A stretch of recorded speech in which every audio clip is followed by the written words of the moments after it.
You've probably heard of a ducking stool. The image is pretty clear. A person, usually a woman, is strapped to a chair. The chair is on the end of a long wooden beam. The beam then pivots, plunging the person into a river or a pond. It sounds like something from a horror movie, but it was a real form of punishment. It was used for hundreds of years, mostly in England, but also in other parts of Europe and even in colonial America. The whole point was public shame. It was a spectacle.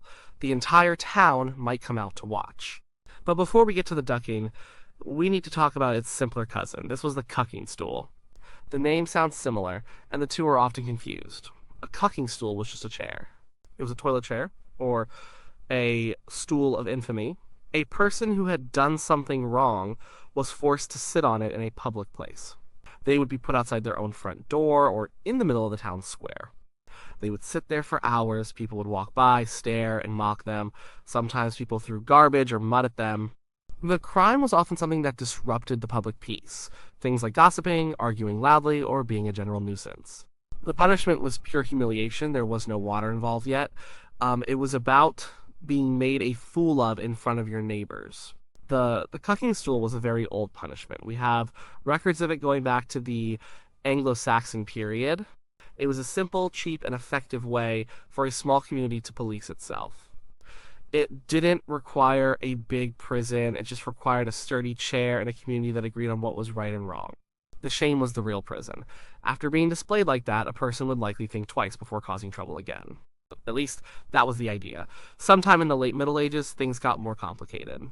Someone decided that simple public sitting wasn't enough for some crimes. They needed to add an extra element. And that element was water. This is when the cucking stool evolved into the ducking stool. The basic idea of the chair remained, but now it was attached to a machine. The most common design was a long seesaw-like beam. It was mounted on a post or a trestle right at the edge of a body of water. A river, a mill pond, or even a cesspool would do. The colder and dirtier the water, the worse the punishment. The person was tied or strapped into the chair. This was important, so they couldn't struggle free and escape. Then the operators, usually town officials or constables, would work the other end of the beam. They would push it down, which would lift the chair high into the air. The crowd would cheer or jeer. Then they would let the beam go up, and the chair would plunge down into the water. The person would be completely submerged. They would be held under for a few moments, gasping and sputtering when they came back up. Then they would be dunked again and again. The number of dunks was often decided by the magistrate. It could be 3 times. It could be a dozen. There were different designs for the ducking stool. Some were permanent fixtures by the town pond. They became a landmark, a constant reminder of what happened to people who broke the rules. Others were more mobile. They were built on wheels, like a cart. This meant the punishment could be brought to the offender. They could be paraded through the streets on the stool first, adding to the humiliation. Then the whole contraption would be wheeled to the nearest riverbank for the ducking part of the sentence. This portable version was especially cruel. It turned the punishment into a long, drawn-out parade of shame. The machine itself was often a simple but brutal piece of engineering. It was made of thick, rough-hewn wood. It didn't need to be fancy. It just needed to be strong enough to hold a person and swing them over the water. The goal was not necessarily to cause serious physical injury, though that certainly happened. People could catch pneumonia from the cold water. They could get sick from whatever filth was in the pond. And sometimes they drowned. If the operators were clumsy, or if the mechanism got stuck, a person could be held under for too long.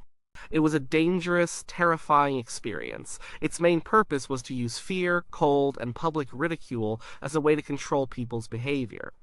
It was a very physical and very public statement about who was in charge and what was considered acceptable in the community. So who ended up in the ducking stool? The answer is overwhelmingly one group of people: women. While the punishment was occasionally used for men, like dishonest bakers or brewers who sold bad ale, its primary target was women. And it was used for a very specific type of crime, the crime of being a scold. What exactly was a scold? Today the word just sounds old-fashioned. Maybe it means someone who complains a lot. But in the medieval and early modern period, it was a legal term. A common scold was a woman who was seen as a public nuisance. She was someone who argued, gossiped, slandered her neighbors, or talked back to her husband or to men in authority. She was, in short, a woman who did not know her place. She was a noisy woman, a troublesome woman. And in a society built on a rigid patriarchal order, a noisy woman was a threat. Think about the world at that time. A woman's role was clearly defined. She was supposed to be quiet, obedient, and focused on the home. Her domain was domestic. The public world of business, law, and politics belonged to men. A woman who was loud in public, who got into arguments in the marketplace, or who challenged a man's word was stepping outside her assigned role. She was disrupting the social fabric. Her speech was seen as a kind of pollution, a source of disorder that had to be contained. The fear of a scolding woman was very real. It appears in legal texts, in sermons, and in popular art. She was portrayed as a shrew, a monster who made her husband's life a misery and brought chaos to the community. By punishing her, the town authorities were not just dealing with one difficult person. They were sending a message to all other women. This is what happens when you speak out of turn. This is what happens when you challenge male authority. The ducking stool was a tool for enforcing gender roles. It was a way to publicly silence women who were deemed too powerful or too independent. The process usually started with a complaint. A neighbor might get tired of being insulted.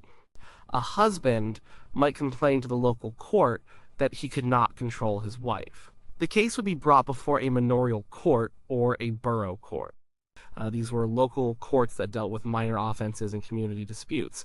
The woman would be formally accused of being a communis rixatrix, a Latin term for a common scold. Witnesses, usually her neighbors, would testify against her. They would tell stories of her sharp tongue, her constant arguing, her disruptive behavior. If she was found guilty, the sentence was often the ducking stool. It was seen as a fitting punishment. Her crime was committed with her mouth, with her hot words. So the cure was to cool her down with cold water. The symbolism was intentional. The punishment was designed to quench her fiery temper, to wash away her verbal sins. The public nature of the ducking was also key. Her humiliation served as a warning to everyone else. It was a lesson in social control, acted out for the whole community to see. While scolding was the main offense, the ducking stool was sometimes used for other moral failings, particularly those associated with women. A woman accused of having a child out of wedlock might be ducked. So might a woman suspected of prostitution.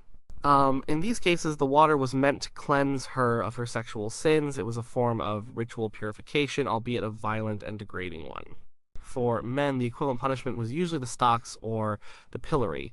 These were also punishments of public shame.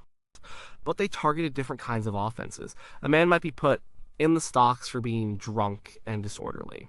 A baker who sold underweight loaves of bread might be put in the pillory with the bad bread hung around his neck.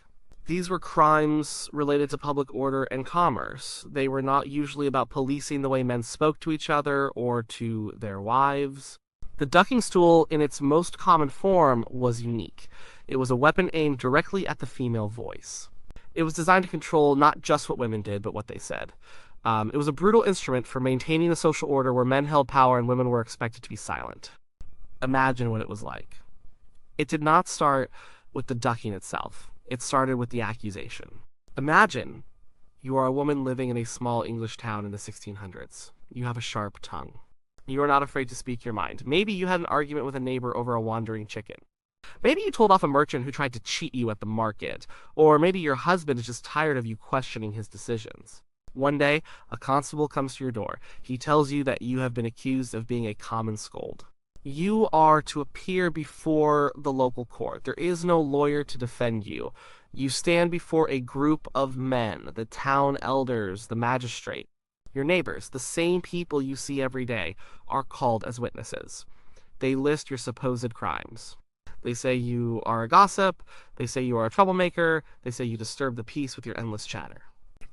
You try to defend yourself, but your very act of speaking up is seen as more evidence of your guilt. You are a scold, after all. A quiet, submissive woman would not argue. The verdict is almost a foregone conclusion. Guilty. The sentence is the ducking stool. The day of the punishment is a public event. It is a form of entertainment for the town. The constable comes to your house and drags you out. You are led through the streets. A crowd gathers. Children run alongside, shouting names. Adults stare, some with pity, some with scorn, some just enjoying the show. This is the parade of shame. It is a slow, agonizing walk to the riverbank where the ducking stool waits. It is a wooden monster, a stark silhouette against the sky. At the water's edge, you are forced into the chair. Your hands and feet are bound with rope. You cannot move. You are completely helpless. The chair is cold and hard. The constables take their positions at the other end of the long beam. The crowd presses closer, eager for the main event to begin. You are the center of attention, but you have never felt more alone or more powerless. Then the machine moves. The end of the beam goes down, and you are lifted up. You swing out over the water, high in the air. For a moment, you are above the crowd. You can see all their faces looking up at you. Then the beam tips, you rush downwards, the world turns into a blur of sky and water. The shock of the cold is the first thing you feel. It takes your breath away. The water is not clean. It is the town's river, full of mud, animal waste, and garbage. It fills your nose and your mouth. You choke and gag, panic sets in, your lungs burn for air. Just as you think you are going to pass out, you are pulled back up. You break the surface, sputtering, coughing up dirty water, gasping for air. Your hair is plastered to your face. Your clothes are soaked and heavy. The crowd roars with laughter, but it is not over. Before you can even catch your breath, you are plunged back under. The second time is worse. You know what is coming. The terror is immense. You struggle against the ropes, but it is useless. The cold seeps into your bones. Your body starts to shiver uncontrollably. Again, you are held under until your vision starts to blacken. Then you are pulled up again, into the jeering, hostile world. This happens again and again. 3 times, 5 times, 10 times. Each plunge weakens you more. You become disoriented. You might not even know which way is up anymore. When it is finally over, you are a wreck. You are untied from the chair and dumped on the muddy bank. You are shivering, half-drowned, and utterly humiliated. The spectacle is finished. The crowd begins to drift away, chattering about the event. You are left to make your own way home, soaking wet and freezing cold. The ordeal doesn't end when you leave the river. You are at risk of getting sick. Pneumonia or other infections from the foul water are a real possibility. And the psychological scars would be deep. You have been shamed in front of everyone you know. Your authority, your dignity, your sense of self have been publicly destroyed. You would live with that memory for the rest of your life. The message is clear: be quiet, conform, do not make trouble. The ducking stool was not just a punishment. It was a form of psychological torture designed to break a person's spirit. It was an experience meant to haunt you, to ensure you never dared to speak out of turn again. The ducking stool did not exist in a vacuum. It was part of a whole system of justice that relied heavily on public shaming. In the medieval and early modern period, the idea of locking someone away in a prison for a long time was not the default form of punishment, especially for minor crimes. Prisons existed, but they were often just holding places for people awaiting trial or execution. For everyday offenses, the goal was to correct behavior and reinforce social norms right there in the community. And the best way to do that was to make an example of someone. These punishments were often called instruments of public penance. They were designed to be performed in the open, where everyone could see. The community was not just a passive audience, they were active participants in the punishment. Their judgment, their scorn, and their laughter were part of the sentence. This created a powerful sense of collective responsibility for maintaining order. It was justice as street theater. Look at the other common tools of the time. The stocks were a simple wooden frame with holes for the ankles. A person would be forced to sit on a low bench with their feet locked in the frame for hours, or even days. They were trapped on display for everyone who passed by. Drunkenness, petty theft, or swearing could land you in the stocks. People would often throw rotten fruit, mud, or animal dung at the person being punished. It was uncomfortable, degrading, and very public. Then there was the pillory. This was a more severe version of the stocks. It was a wooden board with holes for the head and hands. The offender had to stand, often on a raised platform in the town square, with their head and hands trapped. This was a much more vulnerable position. You couldn't defend yourself. The pillory was used for more serious crimes like perjury, fraud, or sedition. The crowd's reaction could be brutal. People threw rocks and dead animals. Being pilloried could be a death sentence if the crowd was angry enough. Another punishment, one closely related to the ducking stool in its purpose, was the scold's bridle, or the brank. This was a horrifying device. It was an iron mask, or cage, that was locked onto a woman's head. Inside the mask, there was a small metal plate, often spiked, that was forced into her mouth and pressed down on her tongue. This made it physically impossible for her to speak. A woman accused of being a scold might be forced to wear the brank and be led through the town by a rope. It was a direct and brutal way to silence her. Unlike the ducking stool, it was a silent punishment. It didn't involve water, but its goal was the same: to control a woman's speech through pain and humiliation. All of these punishments, the ducking stool, the stocks, the pillory, the brank, shared a common philosophy. They believed that shame was a more powerful deterrent than confinement. Your reputation in a small, close-knit community was everything. Losing it was a terrible blow. These punishments worked by attacking a person's social standing. They were officially branded as a wrongdoer, and everyone knew it. This system of justice was also cheap and efficient. It did not require the state to build and maintain large, expensive prisons. A town just needed a few simple wooden and iron devices. The punishment was carried out quickly, and then it was over. The person was then returned to the community, hopefully corrected and ready to behave. The legal basis for these punishments came from local manorial courts and borough courts. These were not the high courts of the king that dealt with murder and treason. These were the courts of everyday life. As they were run by local lords or town officials, their main concern was keeping the peace and enforcing local customs. The ducking stool was a perfect tool for this kind of local customary law. It addressed a very specific local problem, the disruptive neighbor, the noisy woman, in a very direct and visible way. It was a clear demonstration of the community's power to police itself and to enforce its own standards of acceptable behavior, particularly for women. Like all forms of punishment, the ducking stool eventually fell out of fashion. Its decline was slow and happened over a long period, mostly during the 18th and 19th centuries. There was no single law that abolished it everywhere at once. Instead, it just faded away as society's ideas about justice, punishment, and human dignity began to change. One of the biggest reasons for its disappearance was the rise of new ways of thinking during the period known as the Enlightenment. Philosophers and social reformers started to question the old ways of doing things. They began to argue that punishments should be rational, humane, and proportionate to the crime. The idea of justice as a brutal public spectacle started to seem barbaric and uncivilized. Punishments, like the ducking stool, the pillory, and public whipping, were seen as cruel and unusual. They were relics of a more primitive age. Reformers argued that the goal of punishment should be to reform the criminal, not just to inflict pain and shame. This led to a major shift in the justice system. The focus moved away from public humiliation and towards confinement. The modern prison and the workhouse began to replace the stocks and the ducking stool. The idea was to remove offenders from society and subject them to a disciplined routine of labor and moral instruction. Whether or not this was actually more humane is a debate for another time, but it was certainly different. Punishment became something that happened behind closed doors, hidden from public view. It became a more private and bureaucratic process. Public opinion also started to turn against the ducking stool. As communities grew larger and more anonymous, the power of public shame began to weaken.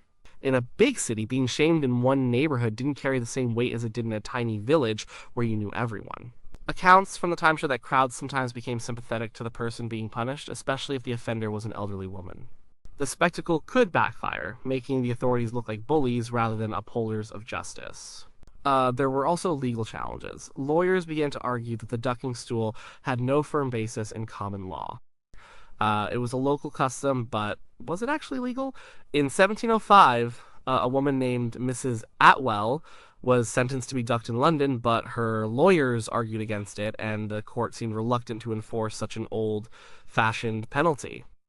The last recorded official use of a ducking stool in England is often cited as being in 1809, when a woman named Jenny Pipes was ducked in the town of Leominster. Even at the time, it was seen as a strange and outdated event. An even later case occurred in 1817, but the water was so low that the woman was just wheeled around town in the chair without being dunked. The practice was clearly on its last legs. By the middle of the 19th century, the ducking stool was gone.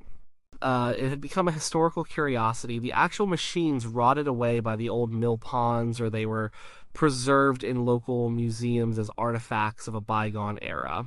They survived in place names like Duck Pool or Cucking Stool Lanes, quiet reminders of the noisy punishments that once took place there.